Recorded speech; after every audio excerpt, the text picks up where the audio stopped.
Hello there ladies and gentlemen, welcome to episode 10 of Heavy Metal Sunday at Dunsy's, where you get to watch an old guy, me, looking through an old heavy metal magazine, KERRANG, while drinking a cup of coffee. For reference material we always keep beside us the new wave of British heavy metal encyclopedia, and in case of emergencies, a litre of Jack Daniels, which obviously I'll be drinking as soon as I finish this.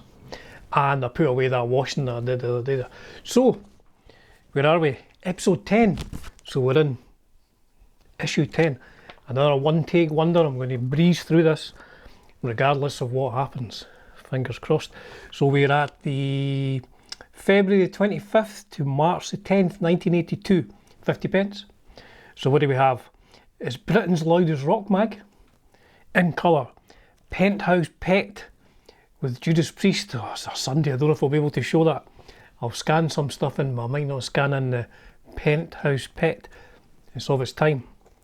720, Girl, KROKUS, ZZ Top, The RHOADS, Blackfoot, Queen, Cheap Trick, Randy Rhoads, Motley Crue, Iron Maiden, MEAT LOAF, exclusive interview. I'll do anything for gloves, but I won't do that. So Mayhem, I'll scan Mayhem in because that's normally quite interesting. What's the UK news in Mayhem this week? Titan drummer Dave Dufort. Is he Denise Dufort's brother? I think so. Has been receiving phone calls of a strange, if not to say obscene nature. David, are you alone? Asked the mystery caller, overheating like crazy. Are you alone? Apparently man of the world Dave is taking it all in his stride, but he'd no doubt step a little easier if his closet admirer was a man. 1982 folks. Tight trousered pole winner Biff has been adding a few bits and pieces to 1100cc Honda Goldwing. Crazy motorcycle. Already the nearest thing in Barnsley to a Sherman tank. It's now been gold leafed, chromed up and extensively plastered with Saxon memorabilia. The outside toilet and teas made shouldn't be long in coming. There, I'll get a picture. I'll scan this picture of Pete Way. Produced the Caught in the Rejects album. Good album that actually. Is it the Wild Ones? Is that the one he did? Provisionally titled Some Play Dirty. I don't know. I think he did the Wild One. I think he did that. Is that after? No, I can't remember. But I've got it there. They did Power and the Glory, and then they did the one with Pete Way. Two great rock albums, and then they did Perfect Storm with the BC Rich on the front. Wasn't great, But the Rejects, you gotta love the Rejects. They're forever blowing bubbles. Mayhem, Michael the Bar, Pat Benatar, Grand Funk Railroad. The Nuge abandons guitar in favour of Vegas cabaret circuit? ? Housewife swooners, the great Gonzo croons such delicate ballads as Wango Tango and My Love Is Like a Tire Iron. This we cannot believe. What's my camera doing? It keeps going out of focus, sorry folks. Tour news, who's on tour? I'll scan this in for you. MEAT LOAF. Maiden have had to cancel their gig at Cardiff's Sophia Gardens, following the collapse of the venue during the heavy snow. Slade, Magnum, Blackfoot. Edinburgh Playhouse on the 10th of April 1982. I believe I was at that very concert. Where Are They Now? I keep forgetting to add the Where Are They Now answers to the video, so I'll try and go back and do that. So Where Are They Now? I'll scan that one in. Don't know who that is. Nigel Glockler, top 30 cuts. In focus. Yeah, we're in focus. Top 30 cuts. Number 1, Lonesome Guitar, Doc Holliday from Rides Again.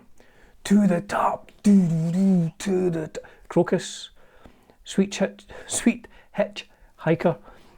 I won't sing all of these. Sweet Hitch Hiker. Pretty Woman, Ball and Chain, We Belong to the Night. Some cool stuff in there, And Quarter Flash as well. Page 6, full. Look at MEAT LOAF there. He's, what are we saying, Demons and Mr. Loaf. Another interview with Steve Gett. Huge big interview. Exclusive to Britain's loudest metal mag. Meat Loaf and Cher. Look. Who's married to Meat Loaf's daughter? Scott Ian. KROKUS Mark Storacci. I think that's how you pronounce it. I probably used to say Mark Stories when I was a kid. Beautiful screamer Chris Welch takes some wine and whine from KROKUS's Mark Storacci. KROKUS were a great band. You know, they started out very AC/DC-ish when Mark Storacci joined. When they did one Vice at a Time, people were saying, oh, it's too AC/DC, but I thought it was brilliant. It was absolutely brilliant. And then they went a bit more sort of Judas Priesty when they started getting bigger in the States. But a great band, KROKUS. Sammy Hagar and his Standing Hampton. HM Government warning. Sammy. Did I tell you I went to see Sammy Hagar and friends at Charlotte, North Carolina, last summer 24. Brilliant. I wasn't sure how Satch was going to be on the Van Halen songs, but he was so good. He was playing like all Eddie's bits, but he was adding his own stuff as well, and they were just great. The band were absolutely rocking. Blackfoot, Killers on the Loose. Steve Gett talks to Blackfoot's Ricky Medlock. Big advert for Magnum. Blackfoot possibly at Donington, that picture. Charlie Hargett. Again, a brilliant band. Ricky with a Motorhead t-shirt. Blackfoot, eh? Until they did Ricky Medlock and Blackfoot. What was that album? I've got it, but there's one okay song on it, the rest of that's kind of soft rock. It's not the best. 720. Paul Edwards on drums. He's out playing with oh, my memory's gone. Paul Edwards is out playing with, can't remember. It's on posting on Facebook the other day. I think a 70s band. Atomic Rooster. Girl, one of my favourites. Girl. It's a bit bright out today. Girl. The stripy strides. Stripy strides. Mr. Jerry Laffy there was his stripy strides. And here we have, I wonder if this was the first time the Crew had a feature in Kerrang. So this is what are we in? February, March 82. We've got Vince. Young looking Vince Neil there. You're invited but you weigh a ton. Is that not what Tommy Lee said about his solo album? But they're friends again, of course, him and Tommy. Fair-haired 21, lead vocalist and writer, will have the girls' hearts throbbing. Vince commands the stage and his every move is watched intensely. Vince's unique styling and versatile range was influenced by John Lennon and Robin Zander. We're still fighting back the tears. I love Motley Crue. A lot of my friends hate Motley Crue. I love Motley Crue and I love Pretty Boy Floyd. I had a Pretty Boy Floyd poster over there. Yeah, this must have been about the first time they were in Kerrang, because in the album reviews, the big cuts, there's a review of Too Fast for Love. There's also Standing Hampton. What does it say? I'll scan these in so you can pause and read them at your leisure. Standing Hampton finishes with, this is Dante Bonuto. The sleeve, incidentally, is quite awful, inspired by the Nudge Nudge title. I don't think he's too impressed with that, so they're reviewing Too Fast for Love. Too fast for love. So what did they say? Who's doing this? Sammy Gee. At times Vince Neil's vocals sound a little strained out, but overall they're roused about. Roth approved allure wins through. Irrepressible posers. Motley Crue are a barrel load of fun and Too Fast for Love. A tight trousered back combed delight. Anvil, Hard and Heavy. Brilliant album. Focus. Brilliant album. What do they say here? Was this reviewed by Toots Daily? Glad to report this album has proved to be quite a revelation. Oh, here we go. Just as I was saying, I haven't read this in 20 years, but here we go. KROKUS copycats, one vice at a time. That KROKUS owe a debt to AC/DC is not a bad thing in itself. Styx, for example, were once little more than a US version of Yes, etc, etc. On the evidence of one vice at a time, the band are less concerned in creating something new rather than aping a tried, tested and successful formula. See, I'll scan them in. Big interview with Iron Maiden. Concerts, who's gone pages falling out on Alice Cooper. Alice Cooper live at the Hippodrome Paris. 6/2/59. Look at that date, 6/2/59. Stampede, what a band, Stampede at the Greyhound in London. Titan, Blind Men and Fools, live at the Marquee. Again, read these at your leisure, by the way. Have I lost a page here? Oh no, I haven't. UFO. Oh man, absolutely one of my favourite bands. Paul Chapman, Neil Carter, Pete Way. Great era of UFO. Now, I'll maybe have to blur this. Room Service starring KK Downing featuring Glenn Tipton, Ian Hill, Dave Holland, better not mention Dave Holland on here, Rob Halford and The Mike. Special guest star, Penthouse Pet of the Year, Cheryl. This was a family magazine as well, but I mean this is 1982. I'll maybe hold it back here so you can't really focus on it. But there's some sort of room service going on. Judas Priest, lads, here we have Strictly for Connoisseurs. How many of these do I have? 1, 2, 3. 3 out of 5, that's not bad. I don't know why he's focusing down there. He's focusing beside me. Stars, Violation. How's that strictly for connoisseurs? That's strictly for anybody who has a modicum of taste in classic rock. Stars, Violation. Probably on my wall behind me. Pat Travers, Bachman, Turner Overdrive, Rex, Michael Lee Smith's brother. Rex Smith. Did Joe Perry play on that one? Can't remember. He's managed by Lieber Krebs, of course. No. Guitar work of Lou Doran. Wishbone Ash, New England. Rock on Wood. The RHOADS. David Rock Feinstein tells Steve Gett why he's lucky to be alive. I love the RHOADS. I've done a couple of RHOADS covers on my main channel. I'm thinking of doing another few. Because they're just, I said recently, they're like a heavy metal Ted Nugent. They've got the same kind of guitar riffs. I'm not saying the Nuge isn't metal, but they're just a different sort of metal. It's easy to talk. I always found it amazing that Billy could play slide with his guitar like so low and at a sort of funny angle. What a player. Whole lot of Bon. Brian Johnson says, all I can really say is that Bon is still around and watching. A legend, Bon Scott. A legend. From Kirriemuir, Scotland. Armed and Ready. I won't sing Armed and Ready. Who do we have? Chemical Alice. Don't know much about them. We'll have a quick look. Chemical Alice, what about 14 minutes? Chemical Alice. Did they release anything? Let me know if you think they released anything.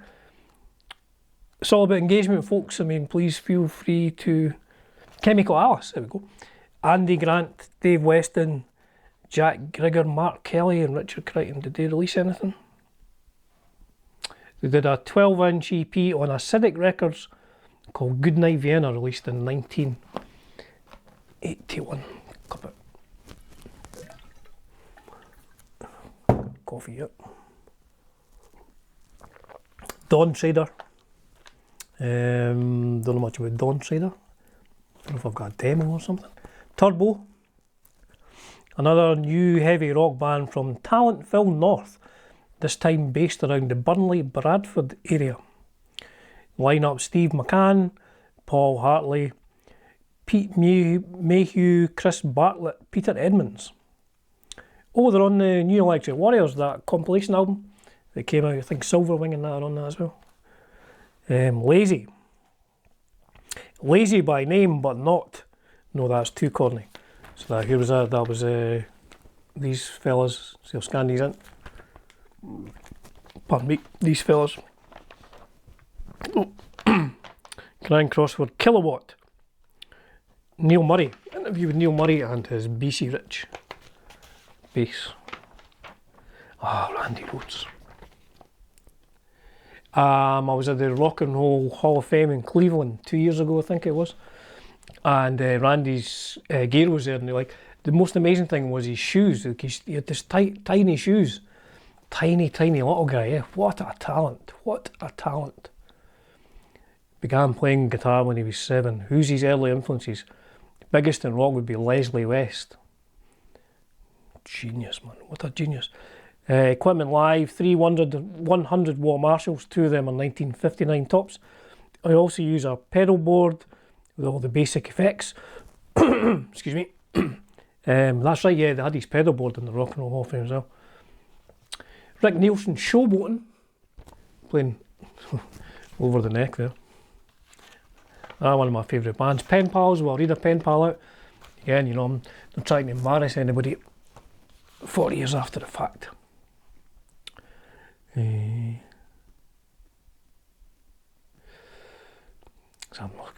don't want to find any that's sad, you know, you read it and think, let's focus on that again, fucking thing.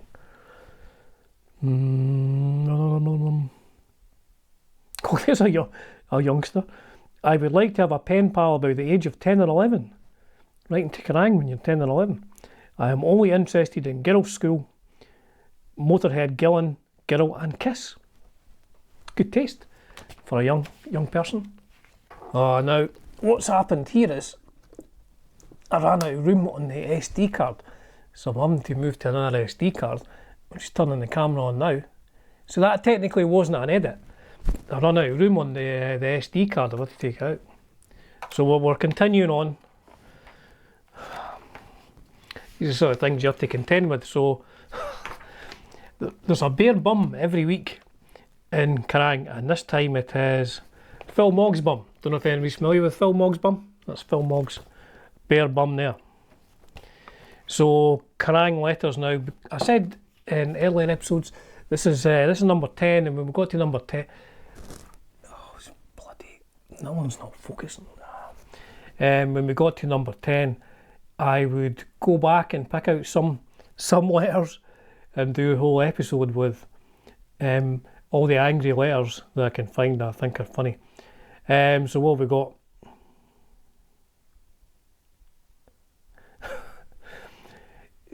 This is one who writes under the name Stoned Wombat. What's this? Do my pickled onion peepers deceive me? Whitesnake beating Gillan in almost everything, and even worse, no Samson at all. Come on, all you posters, get your turnips nailed on and whiz down to your local vinyl retailer, grab a copy of one of their albums and have a good listen. They're a brilliant band. And then finishes with a threat. If you don't print this, I'll send you a Barry Manilow album. Strong words there from the Stoned Wombat. I'll just read one, but like I will go back and do a best of every 10 episodes. I'll do a best of angry letters, and on the back we have Freddie Mercury. So there you go, folks. That was episode 10 of Sunday at Dunsy's, where you got to watch me looking at an old Kerrang magazine, Kerrang issue number 10, from February the 25th to March the 10th, 1982. I will have scanned a lot of the stuff in, and you can pause and read it at your leisure on a Sunday afternoon, or whenever it takes your fancy. Coffee, maybe some Jack Daniels, whatever. Have a great Sunday, folks. Cheers for now.